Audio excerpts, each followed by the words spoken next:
I'd be remiss if I didn't throw out one other thought here. I think, as a label, we think about things sometimes differently than an independent artist might on their own.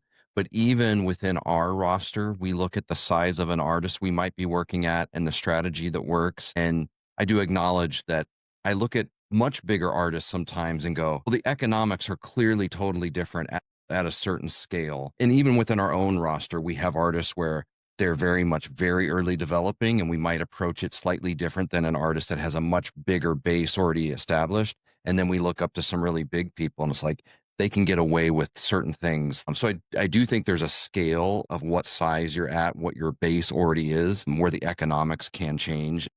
You just kind of have to experiment with what works for you where you're at. I'd even go as far to say that everything changes based on the size, like the marketing, the rollout, the types of products you do. It's like I talked to a label, and for their bigger artists, when I say bigger, like 30 million monthly listeners, big, they were like, we were talking about what ads to do, and they're like, we're only going to do like physical product retargeting ads in their fan base. Why would you promote their streaming numbers? They already have 30 million monthly listeners. And then the developing artists, under a million, it was the opposite. It was basically only on developing streaming and audience growth and social media and stuff like that. But like they're two completely opposite approaches, and it changes a lot for size just because like you know the merch stuff's really hard when you're small. Unless there's ways to do it, but it changes a lot depending on the size. Yeah. So, Miss Crystal, I'm curious, from a branding perspective, what can artists do early on to protect their image and intellectual properties? Especially with AI issues, because there's some, people who are utilizing AI platforms to create infringing music. Either it's infringing music or they then get on platforms and impersonate real artists. So we're seeing it from both sides. So the first part of it is the music itself. The way you protect your music is you actually go and get copyright registrations. And let me be clear about this when you make your music. So if Andrew's in the studio and he's making his songs, as soon as he actually records it and it's on his computer, he actually has copyright protection. That's a great thing. The reason why we go and we get that piece of paper as a registration is because it unlocks additional rights that you don't have.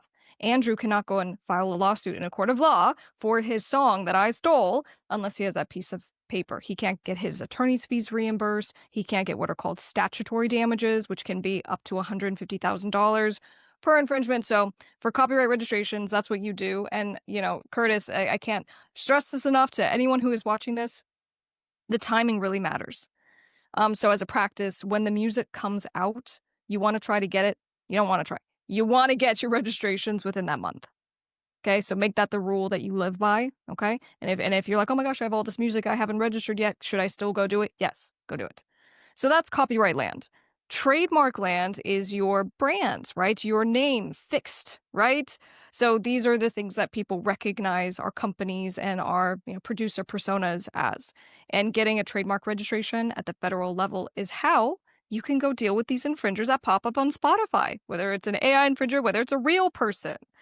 And so you can utilize the systems that exist right now because you have the piece of paper that has the number that says Andrew is the exclusive owner of this trademark, and it will make your life a lot easier. So these are things I sit down with, newer artists or artists who are trying to kind of grow their careers, and we talk about this and we go, in what order can we do it? But you got to do it. You got to get the trademark for your name, and you got to copyright your music. How do you do that affordably?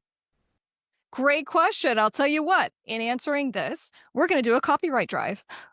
So here, I'll do a little promo. So because it's truly like the number one missed thing for IP that I run into with independent artists, it's extremely inexpensive. There's a government filing fee that you have to pay as well. It's, I think, $65.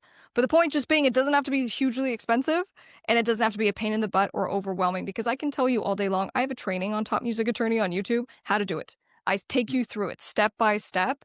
And for some people, that's still going to be a little overwhelming. But that is there.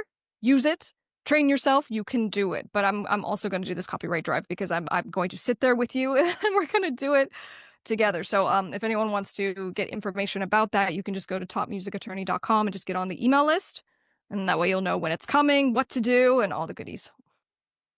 You should do that. Follow for lots of great other tips and tricks as well. James, I'm curious. I think I know the answer to this since I work with you, but what are labels like Fix looking for in artists today beyond the music itself?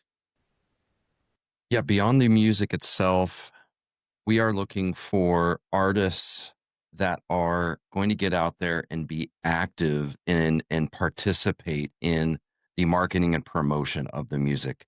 Um, we historically have had a lot of success actually with very studio producers that don't tour, they're not playing live, they're not even on socials.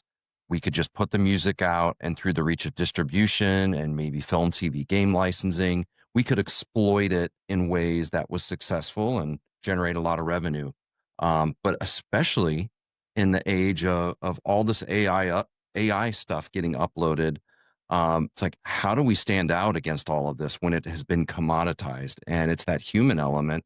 So the artists that are touring, the artists that are playing live and have, or even if it's online on socials and content, doing interactive, you know, YouTube lives and jumping on with their fans and interacting, that human interaction. And yes, a lot of artists don't want to, get told they have to go make X pieces of content.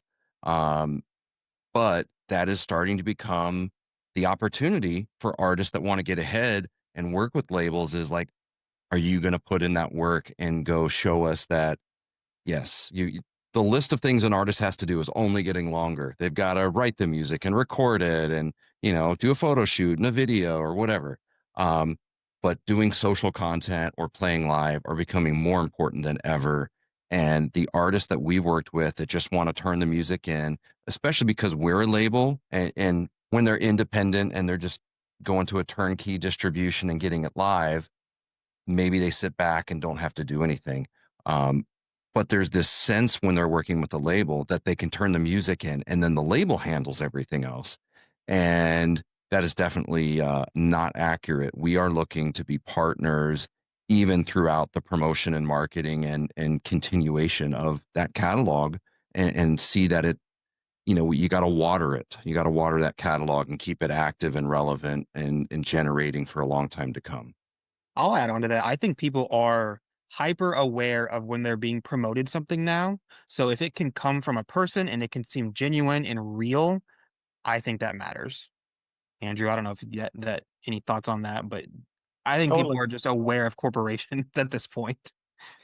Yeah, I mean, it's not always the case, but a big trend in digital ads, like on Facebook and Instagram, is if your ad looks more like an organic piece of content that just happens to be an ad, it's typically going to do better than something that looks very obvious an ad. And a lot of artists get pissed because they'll spend like $10,000 and hundreds of hours making this amazing music video with camera angles and fancy color grading and lights and production and actors and whatever. And then what ends up doing the best in their ads is that TikTok video that they filmed in 30 seconds because YouTube, you look for the high production value, but on social media, your friends and family don't post like things with multiple camera angles and 4K and red cameras and whatever, right? Like the organic content blends in much better. There's exceptions, but that's a pretty overarching trend I've seen in ads for most genres.